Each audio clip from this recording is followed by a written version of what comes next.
Good afternoon, everyone. My name's Tim Portier. I'm the Communications Coordinator with NHMA, and we thank you for joining us for this 2022 webinar series, Compromise is Not an Option: How to Beat Criminals at Their Own Game Through People, Process, and Technology.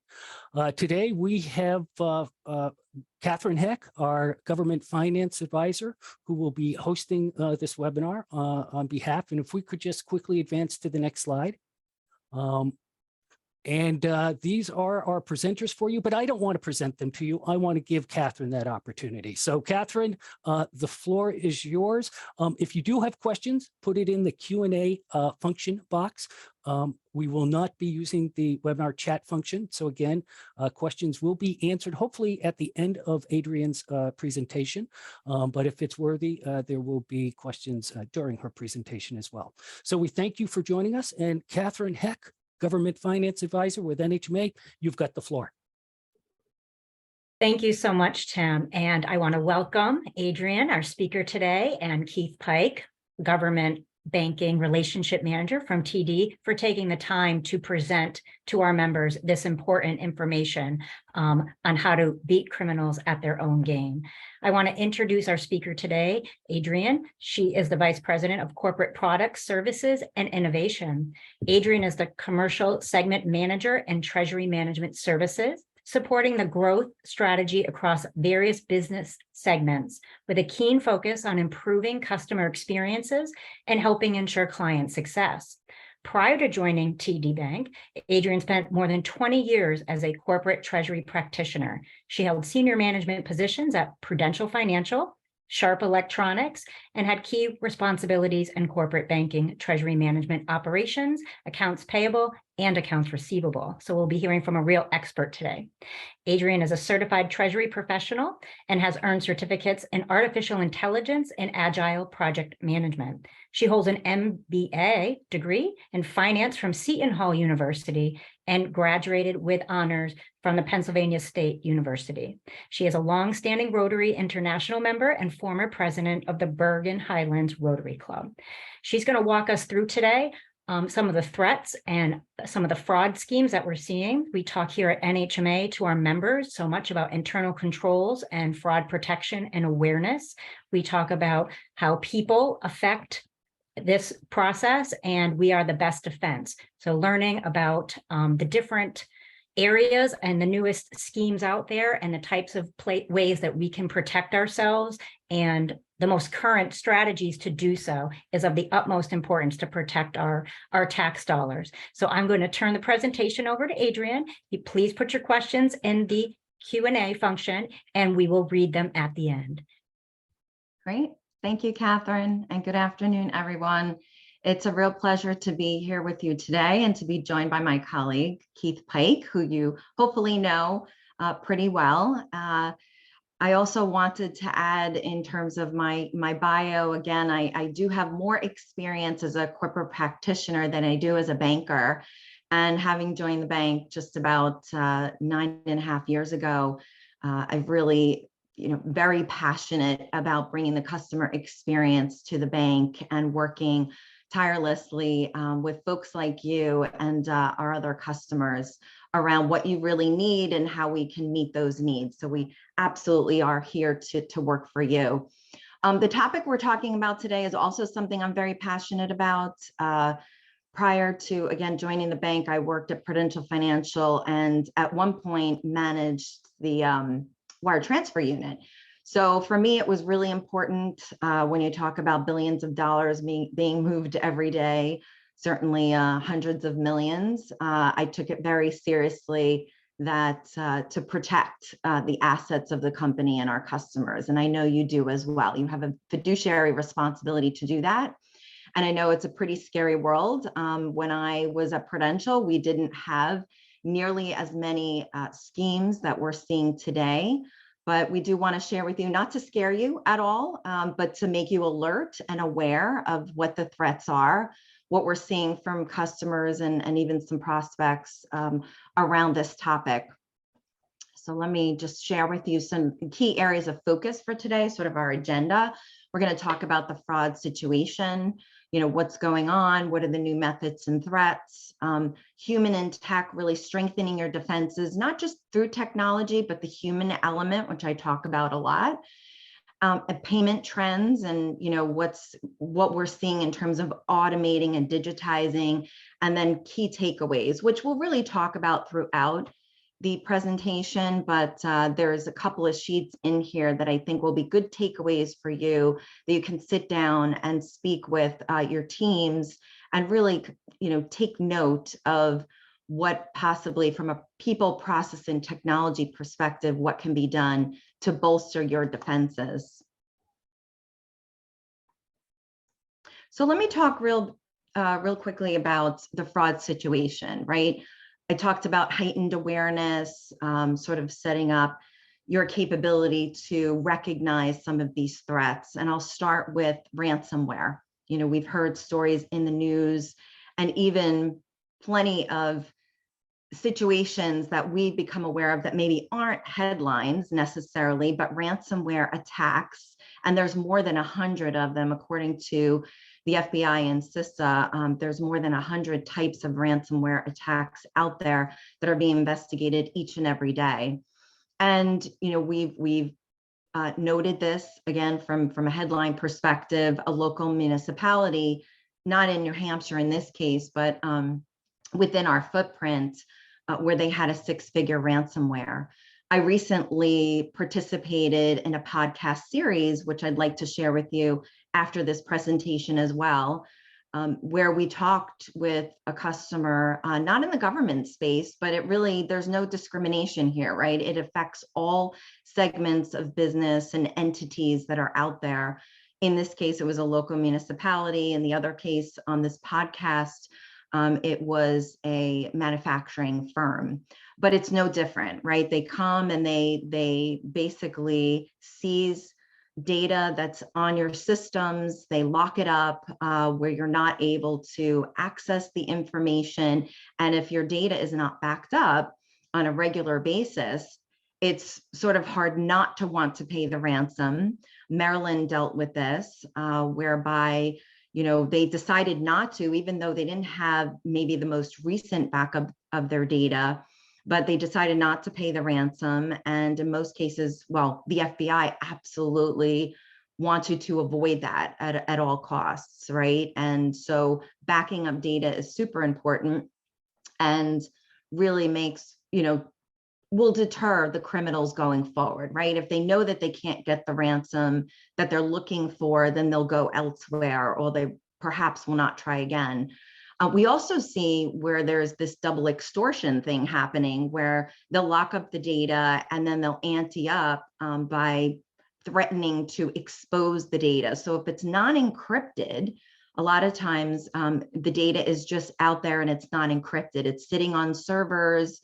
The criminal could move laterally across the system, and you don't want that to happen, right? Because if the data isn't encrypted, they can package it up on the dark web and sell it, and there could be very sensitive information. I mean, personally identifiable information in and of itself is bad, but if there's things like also social security numbers, or from a healthcare perspective, just health information, that can be very damaging. And sometimes it takes a little while, but this information, unfortunately, is floating around the dark web quite a bit. And criminals take their time to sort of package things up and even offer customer service. So from a ransomware perspective, again, you don't want to be beholden to the criminals to have to pay them. And we've also seen where the ransom is paid, and in fact, the data was not turned over, or only partial data was turned over. So you're really, in a compromised position, which is why we're having this conversation. Compromise is not an option. So, from a government perspective, I'm hoping whether it's a municipality or at the federal level, that there are controls in place. And I know Katherine has talked about this, not only at the recent conference, but throughout the year in events like these. Man-in-the-middle attacks. This is basically where, again, criminals want to take data to steal funds. We had a long-term care facility that had several wire payments go out. And in this particular case, there was a lookalike site.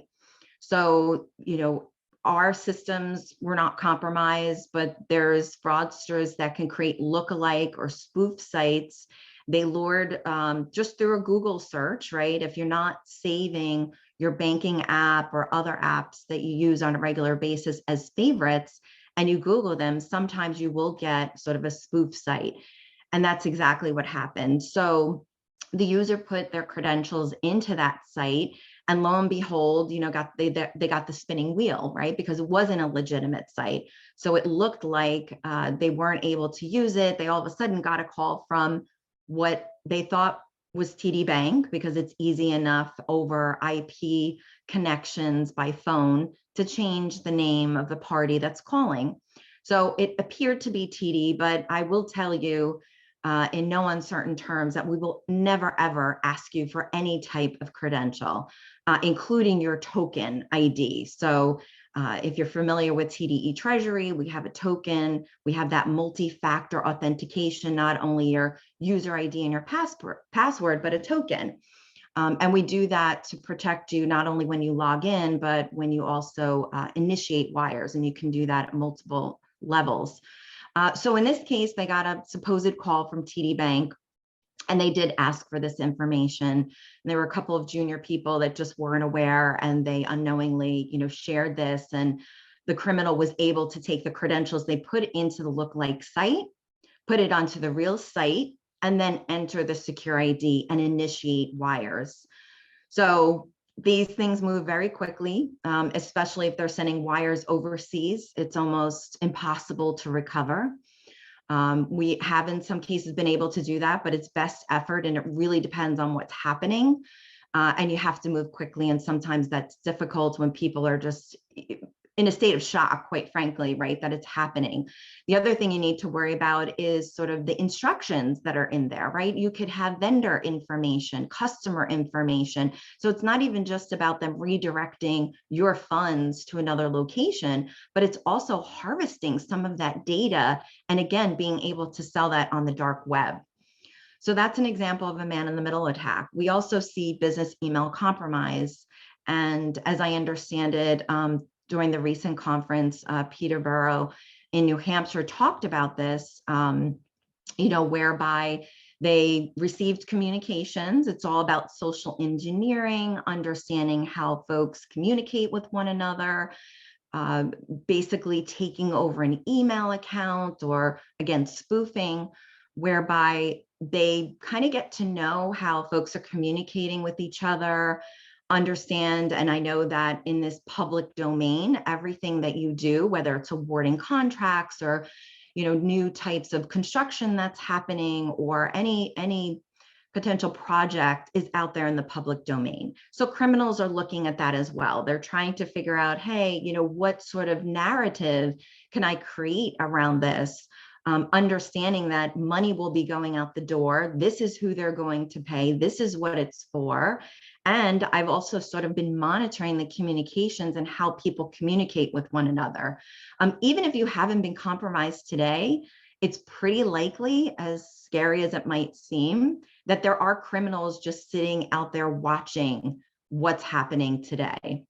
A lot of that happens through the less, let's say, secure sort of email services that are out there, whether it's Google or Yahoo, and then sometimes Outlook, that they're able to, that they're able to see the communications that are happening. And by way of that, they'll redirect, provide new instructions, something that looks official, provide new instructions for where payments need to be directed. And that's exactly what happened in Peterborough, unfortunately.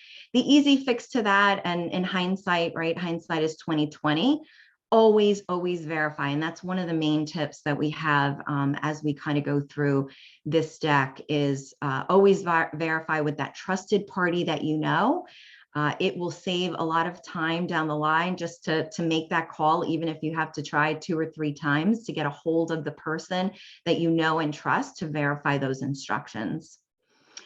The other type, so there's other types of not only cyber fraud, but the run-of-the-mill sort of plain vanilla check fraud that we've always seen, right? Checks are very prevalent In the most recent survey that the Association for Financial Professionals has done, they take a look at the payment types that are most targeted. And even though we do see somewhat of a decline in checks, and then of course we have wires and ACH, whether it's debits and credits. And of course, now we also have some of the emerging payment methods through e-wallets and other digital methods.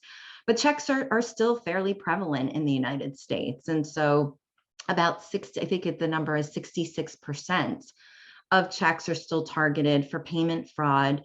And there are ways that we can help you protect against that. Again, something that may seem upfront to take a little bit more time. It's a slightly additional cost, but in the grand scheme of things, when you think about, again, your fiduciary responsibility to protect the assets of your municipality, it's really important to sort of almost like an insurance policy, just like you would take a cyber insurance policy as an example, something for check disbursement, positive pay, and payee positive pay, which is even that much more, foolproof, if you will, right? Because you could still have check fraud if they don't, if they just change the payee name.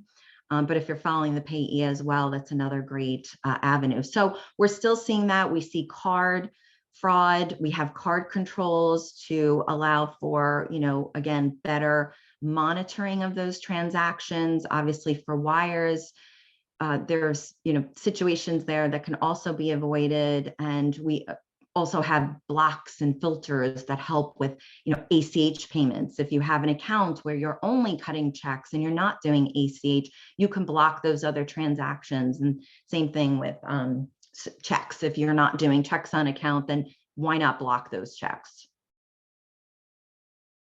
Now, I do have a quick notation here, right? These criminal attacks, as we've seen, they're inevitable. They're waiting, they're, taking their time to learn about what's happening, but the data breaches and the actual financial losses do not have to be inevitable. We can help you protect, and you have the power within your shop, if you will, to protect as well. Go to the next slide. So what's going on? Why are you a target, right? It's the democratization of crime, if you will. It's talked about you being surveilled all the time, that consistently under attack. We've seen just a few of these publicized attacks in 2021. There's probably a slew of them that I could refer to in 22 as well. But we've all heard about a Colonial Pipeline in particular was a big one, really halting the flow of that fuel. And thankfully, the FBI was able to recover, even though there was a Bitcoin involved. And typically it's hard to trace, but I guess where there's a will, there's a way. And so hopefully going forward, the criminals will learn that even Bitcoin is not the way to hide, from being convicted for these crimes. But across the board, we're seeing it. Again, large, small, they don't discriminate. And of course, there are these artificial intelligence, machine learning tools that criminals are using. The dark web is a very powerful place where there's a lot of, unfortunately, people that have great skills and aren't really using it to the public benefit.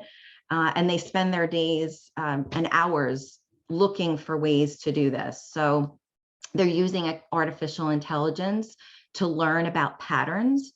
We do as well. Obviously, if as a financial institution, we're trying to thwart this all the time by looking at patterns and anomalies and identifying transactions that wouldn't typically happen in a particular account, and alerting customers or alerting our teams to sort of investigate those on a regular basis.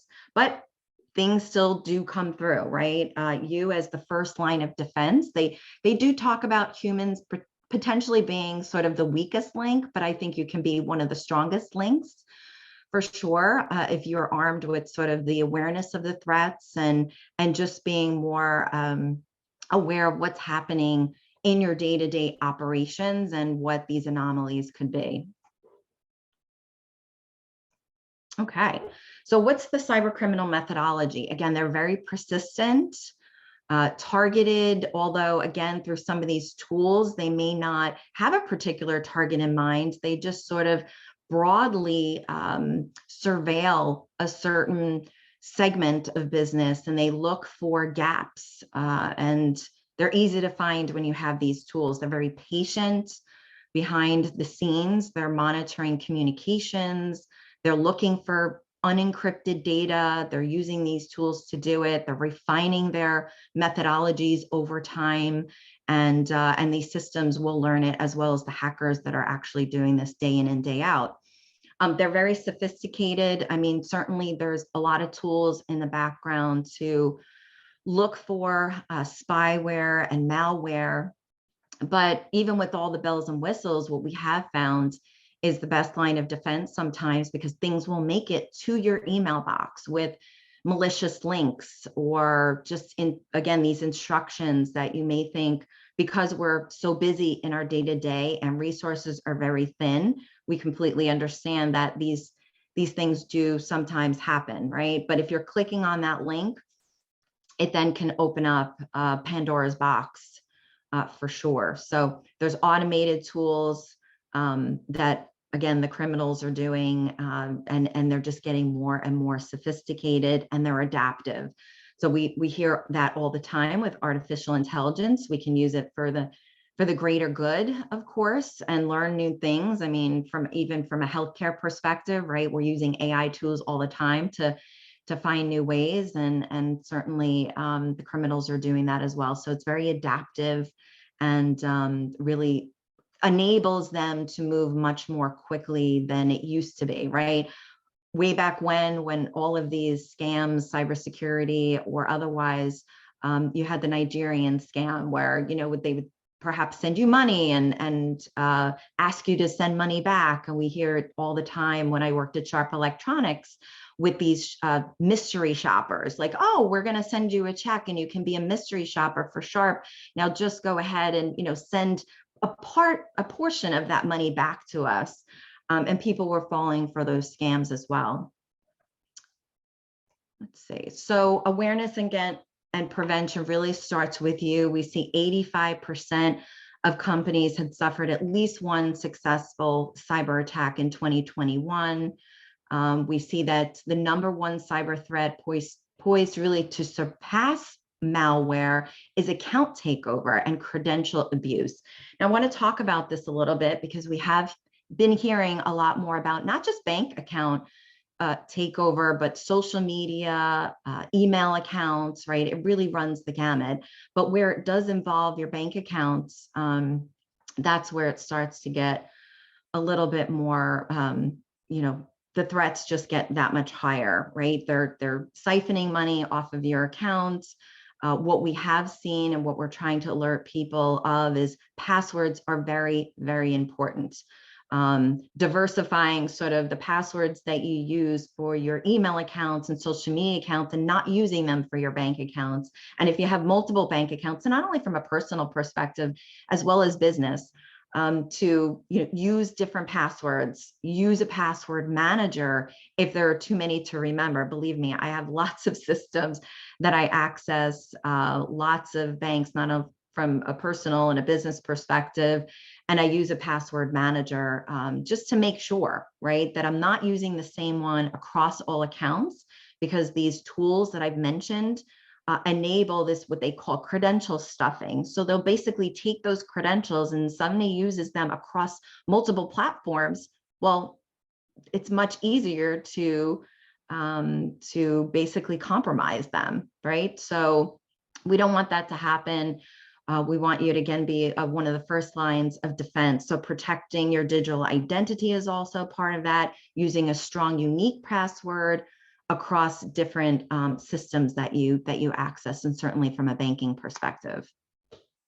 I'll just pause there for a moment and see if there are any questions that I could take before I move on. I know that's been a lot of information so far, and Katherine, if there's anything out there. I don't have any questions yet, so you must be enthralling them with all the information, but I would encourage everyone to type their questions into the Q&A, and I'll be happy to read them off to you. Thank you for the pause, Adrienne. Great, thank you. And I encourage everyone, there is no stupid question. I know this is sometimes an intimidating topic But I do encourage you to do that. I think the more that we communicate about it, the more that we share data. Some of the greatest resources that we have currently, especially through CISA and the FBI, is information sharing. There are organizations for each of the critical infrastructure, financial services being one of them, where our cyber intel group, our fraud management, our fraud risk management groups, they share this with other financial institutions so that we can work collectively and collaboratively to thwart, these threats. So I encourage you to do that, and please ask questions if you have them. So a little bit more about identity theft and account takeover fraud. Again, it is a common fraud. I didn't really think about it at first as a form of identity theft because they're really impersonating someone, right? But they're gaining access to your online account, as I mentioned. They're using them to withdraw money, make purchases, or extract information. Sometimes the information is more valuable than trying to get the funds up front. When you think about check fraud, a lot of that is sort of much smaller dollars from a cyber security standpoint or cyber threats. The dollars just start to go up and up from there. But the data itself, if it can be packaged and sold on the dark web multiple times, that's basically what people are doing. They're buying this package of data and they're using it to their advantage to then put out malware, spear phishing campaigns, that kind of thing. So emails, social media, and your bank accounts are all potential targets. Those stolen user credentials can be used, as I mentioned, just across all of those platforms. And if you're using the same password or you're not modifying, because even if you use 1 or 2 or 3 and you're changing that over time, all of these systems can really figure that out in a very short period of time. And before you know it, your account has been compromised. So staying vigilant against these persistent threats is really important. We see that 74% of organizations that provide training on business email compromise, as an example, how to identify these phishing attempts. So this is one example. There are other tools out there, other software that companies provide. I don't know if in your particular shops, if you do that today, but I highly encourage it. This is one way to do it. And we like to keep you up to date on, again, what the threats are. But additional training where you could have phishing simulations, for example, and monitor what people are doing. How are they absorbing the training that they're getting, and is it working? And if not, how do we adjust and adapt? TD Bank does have a pilot program right now where we do offer some training, and it's fairly robust. It's similar to a learning management system that you would have. I believe Primex is another example. If you're using that insurance firm, that they also offer something. There's a few other companies that do offer it, and it can be very powerful, right? Just to understand, human behavior, how information is being absorbed and applied to your day-to-day. The other part is really just, doing it on a frequent basis, maybe not monthly, but certainly quarterly is great, and at a minimum semi-annually. There's studies out there that show if you just do the training annually, it doesn't have much impact. You need to do it at least every 6 months and just reinforce those concepts. And of course, updating training to really highlight some of the latest threats are really important as well, because as we know, they continue to evolve. They continue to evolve, and you can never be too careful about what's out there. So 71% of businesses reported being, again, victims of payment fraud in 2021. No surprise there. And that approximately 60% of organizations talk about their accounts payable departments. It used to be the Treasury Department. Again, having been a corporate practitioner and managing corporate treasury, AP/AR, Treasury was typically the target, but then they found that accounts payable, just because of the sheer volume of payments that were going out and sort of how the process was being run, there were definitely gaps in those processes. So shoring up those defenses, making sure that folks, especially in accounts payable, understand The threats as well is really important. The social engineering aspect, and even dealing whether it's paper checks, wires, ACH, any payment type really can be a target. Okay, so what can you do? I talked a little bit about the human element, and I like to use the term human firewall, right? Because you can have your own firewall trying to prevent criminals from getting in from a cyber perspective, electronically, digitally, and there could be all kinds of bells and whistles in the background. But as we know, there's still not enough filters out there to prevent maybe something making it to your email box. They're consistently, the criminals are coming up with new ways of how to target you, social engineering, AI tools, etc. So the fraud awareness training is one piece of it, but practicing it on a regular basis, communicating with your colleagues to understand, again, what potential anomalies are out there, and then also having that conversation then with your technology folks. I know the CIOs at the state levels take it very seriously. There are grants out there that hopefully can bolster some of the technology that's being rolled out. But if you don't have the most sophisticated systems, then having that communication amongst your peers and colleagues, as well as technology, and sharing with them what you think might be a potential risk. We're all, at the end of the day, risk managers. It doesn't matter what our particular title is. We always talk about that here at the bank, right? Keith is in sales. We have folks in our product teams. I'm a segment manager, and we have our risk managers as well, but we're all risk managers every day. I may not have the title, Keith may not have the title, but he's always looking out for not only what we do internally, but with our clients. So please take that to heart. It's really important. And I think it will be appreciated, especially from the technology folks, if you're sort of calling out things that don't look right. If you see something, say something. So that applies here as well. So just a couple of examples of what to do, right? Be alert to scams and report them promptly. Use that antivirus software. I know your shops don't particularly have control over that, but I'm assuming that it's already in place. Update software regularly, whether it's your mobile phone that you may or may not use for business as well, but certainly your computers need to be updated. Use unique passwords. I've already talked about that. Bears repeating, of course, but certainly important. Don't open attachments or click links from unknown senders. This is especially important. Again, we talked about the Peterborough example earlier, and there's a whole host of them, right? I mean, this is happening each and every day.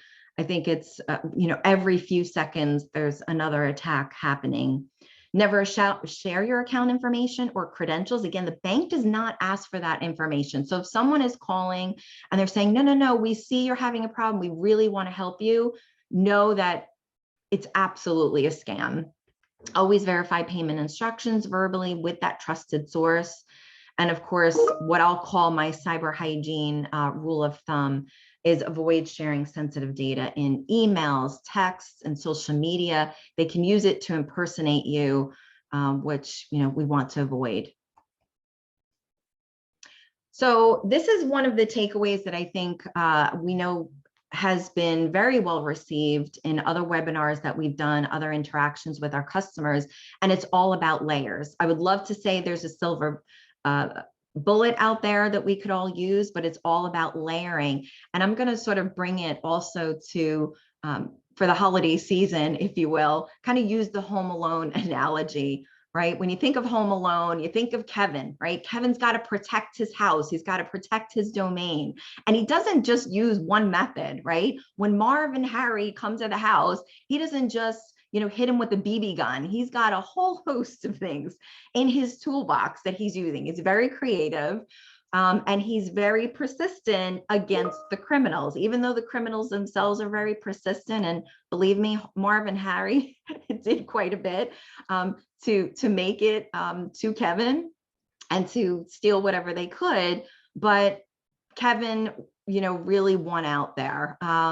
Whether it's tar and feathers or, using the BB gun or something else, you can just imagine sort of that I would like you to do the same here. So when you're thinking about layers of protection, let's start with the account structure.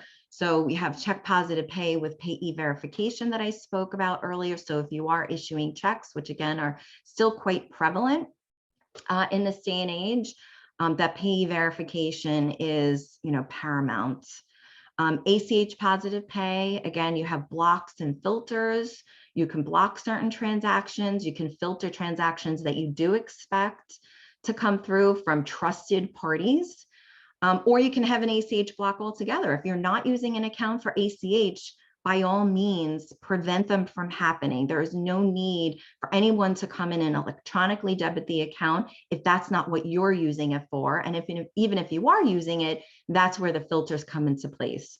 And then check block. If you're using an account just for ACH or wires and you're not issuing checks, by all means, block those checks. So those just one way. And just if you look at the legend really quick, I mean, these are bank offered products and services, but very, very effective. They've been around forever. Again, may cost, pennies on the dollar, if you will, but it's that insurance policy. It's the peace of mind.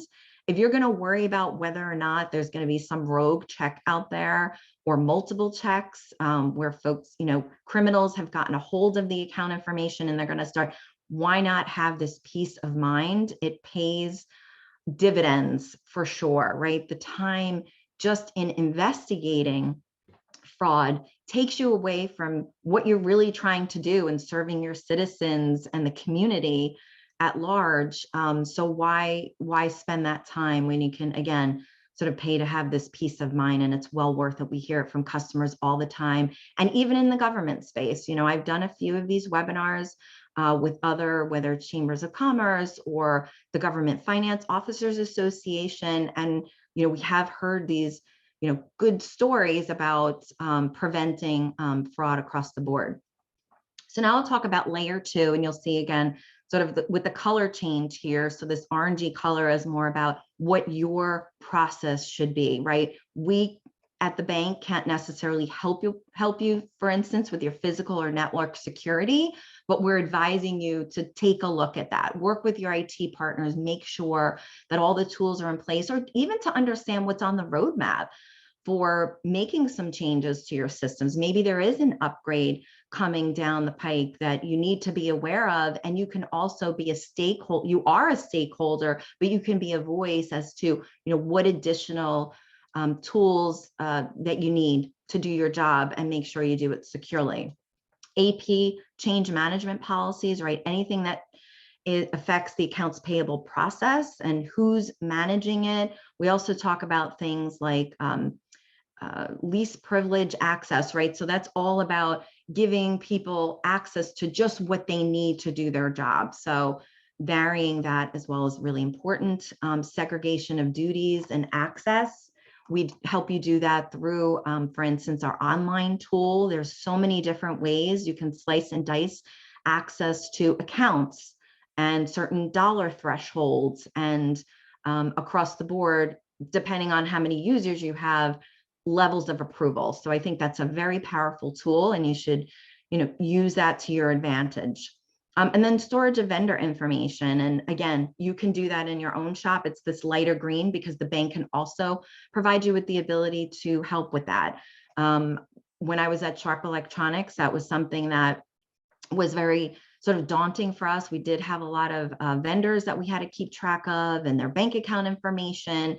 And if you can't securely collect that information, store it, and encrypt it, it then becomes another risk for you, right? So we do have a tool that allows you to securely do that, where you don't even need to worry about when a vendor does change their information because it's going through a secure network.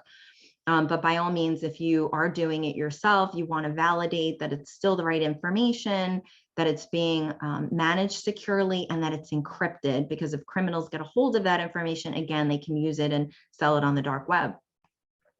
So the layer 3 is about the people and processes. We talked about training and education, which is extremely important. You may have some of your own tools, your LMS systems, learning management systems.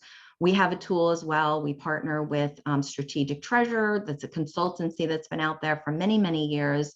and they've developed a program as well that is more geared toward payments. So it's whatever tool you use, please use a tool to do that, and reinforce that message at least a couple of times a year. Individual resiliency, kind of getting back to being a risk manager, being able to pivot and understand what those threats are, establishing that risk management culture, not, I guess, encouraging people to speak up when they do see things. And if something bad does happen, just reinforcing how important it is to communicate and look and be aware.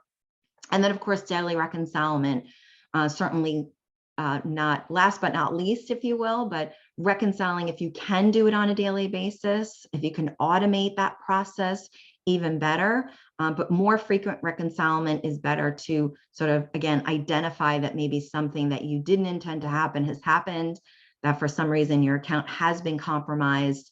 We offer tools for that as well, and providing you back, helping you reconcile to a certain extent, and then of course bringing it into your office as well to complete the process through your accounting systems. Okay, so these are some of the takeaways. I'll actually read through them because there's finer points that I want to make on a few of these, but I did mention this earlier. The bank will not call or text you or email you for your credentials. If you are on a call, or if you feel that you're not sure if the bank is calling you, hang up the phone. Nobody will be, there's no harm, no foul by doing that, and call the number that you're familiar with. Make sure that you're speaking with someone who's an authorized representative of the bank. It takes just a few seconds to do that. Payment security training, I won't belabor that, but that's very important, at least annually. Please do not use public Wi-Fi. If you do, in fact, use your mobile phone to do business. And I'm not sure, in your case, if that's an option, but we encourage not to use public Wi-Fi or unsecure email. I know there is an effort underway to get municipalities that perhaps are on a Gmail, for instance, to the .gov. There is perhaps an additional cost to that. But again, I was looking at some of the data around compromised accounts on Gmail. There's an espionage threat group that hack Gmail accounts. There's what they call a hyperscrape tool that's out there to steal data through Gmail, Yahoo, and Outlook. And there's, a whole host of things to, just take a look at, right? And make sure that anything that you're communicating through perhaps something that's less secure, if you're not able to move to .gov, but certainly the .gov, where they can monitor what's happening and look for patterns and anomalies. Also, verify that the website you're visiting is secure. I have to say that the padlock isn't always tried and true, but there are other ways to make sure, looking for certificates, things like that, making sure that you're using, and bookmarking the sites that you received a link from your bank, and bookmarking that, so that instead of Googling something where there might be a spoofed site, that you're using the verified and authenticated site. Plan for an incident. This is a really important incident response plan. Go through those steps. Understand who you should be calling, that everybody knows who, whether it's at the bank or the authorities or whatever, if you need the technology folks to be able to act quickly when something does happen. So plan for that incident, kind of go through a cyber breach exercise. The FBI does that. I think there's other resources available to you to sort of almost do a breach exercise, kind of like what we would do just for business continuity planning. More takeaways. So if you can, put these bank offered security services in place. We talked about a couple of them already. Positive pay, whether it's for checks or ACH, putting those blocks where accounts aren't being used for a particular purpose, that they're not being compromised by criminals. If you have cyber insurance, and I do in the Peterborough example, and I did read in the article, they had cyber insurance, and in some cases they will cover the losses. Now, I will caveat that, and this is something else we talk about in our cybersecurity podcast series. We had an insurance company that was represented, and they talked about how it is becoming more stringent, right? They want to know that the processes and procedures that you're following are, I don't want to say ironclad, but if there is some sort of gap happening there, they won't necessarily cover the loss. They are going to scrutinize, the processes that are out there. They're not just going to blindly cover these anymore, because for them, it's all about their underwriting, right? So they want to make sure that all these controls are in place. The questionnaires have gotten a lot longer than they used to be in terms of what the internal controls are, so that the insurance company knows that what they're covering is something worth covering, right? So that's more stringent, and they're updating that on a regular basis. And they can advise you. I think, again, Primex is another example where they're going to speak to you about what you should be doing. So in addition to this webinar and speaking with Keith offline and understanding what you should be doing, use those other partners, your technology partners, your insurance companies, and peers in other townships and municipalities that can share their best practices, even if it's outside of New Hampshire. Make a cyber hygiene priority, right? For all endpoints, we talk about cyber hygiene, certainly the passwords, user IDs, protecting that as if it was, a child that's near and dear to your heart. You have to protect that. Designate responsibility for fraud prevention, designate someone just like you would do for a fire drill, right? Physical fire drill. Have someone that sort of is the point person for that, and make sure that you're revisiting those plans on a regular basis, dust them off if you haven't looked at them in a while, and look at business continuity. Verify that all new instructions verbally with known contacts. Again, I mentioned that before, and benchmark your practices against your peers and use those resources. Again, the FBI, CISA, there's so many .gov type resources out there, even their new site, stopransomware.gov or .org. I think I have a link to that in our resource page, but absolutely use those to your advantage.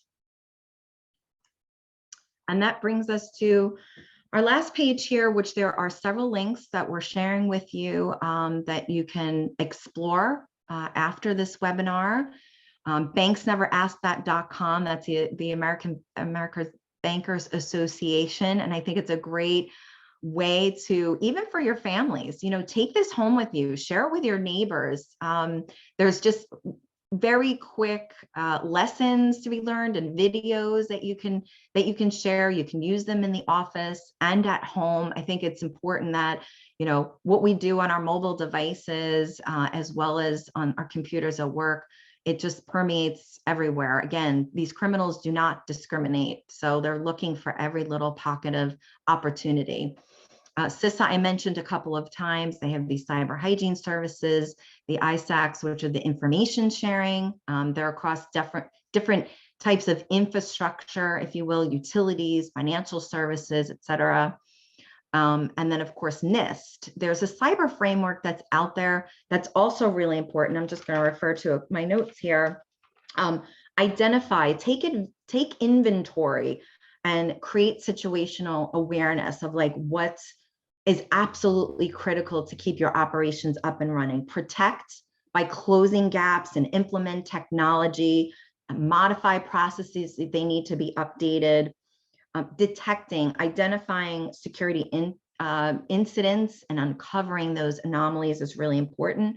Respond, so confirm and investigate security incidents and document those attack details, because that can be shared with others and to figure out if there's a pattern that you need to be looking out for. And then recovering is all about creating and implementing a remediation plan. What went wrong? What are the lessons learned? How do we make sure it doesn't happen again? Are all really important. So this is really part of the NIST framework.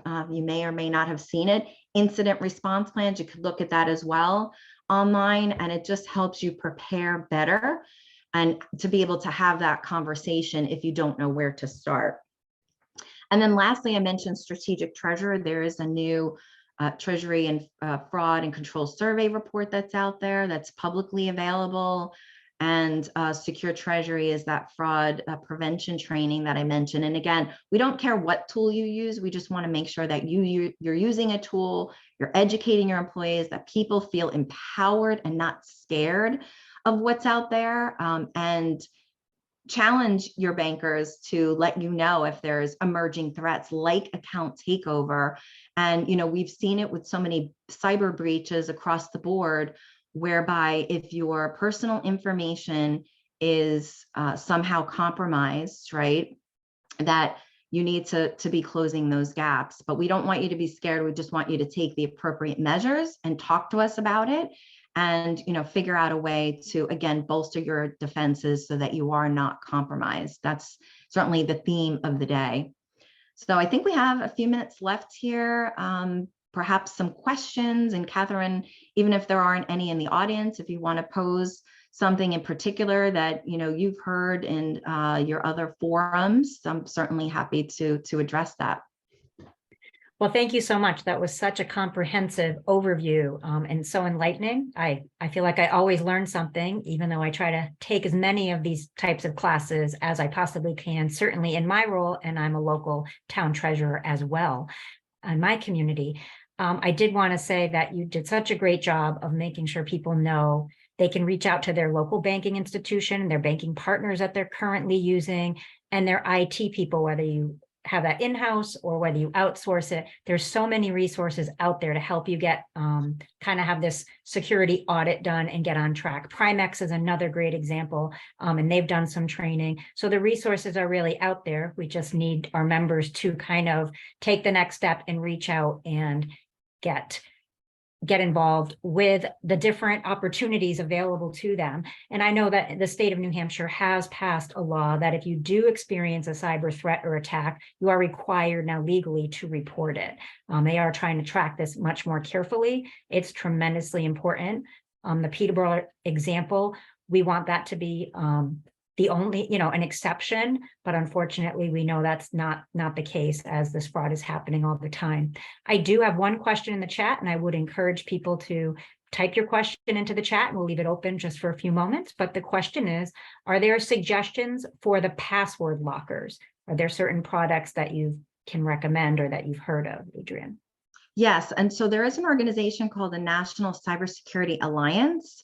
I can add that to this resource page. There's a couple of them out there. I don't know the names offhand, and I don't want to get them incorrect, but yes, there's a couple out there that we can absolutely recommend through the National Cybersecurity Alliance. For Cybersecurity Awareness Month, they talked about this a lot. That's one thing that people have trouble keeping track of. If people use iPhones, I know sometimes there's a secure way to keep them there. But if you can use a password manager, all the better.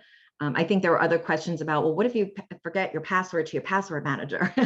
And there are ways you can recover that. I actually go old school, even if you are intimidated or you're thinking, well, I don't know, do I really want to use an online service to secure all my passwords? What if that's compromised? I mean, that certainly could happen down the line. I don't want to say, but I go old school. I have a Word document that's password protected, and I have all my passwords there. So even if you just do the most simplistic, but have it password protected and be able to have peace of mind that you're not using the same password or a slightly different iteration of the same password for everything, because that credential stuffing, the account token, it's real. It is very real. And those tools are out there to figure out in the ether what accounts you have associated with your name.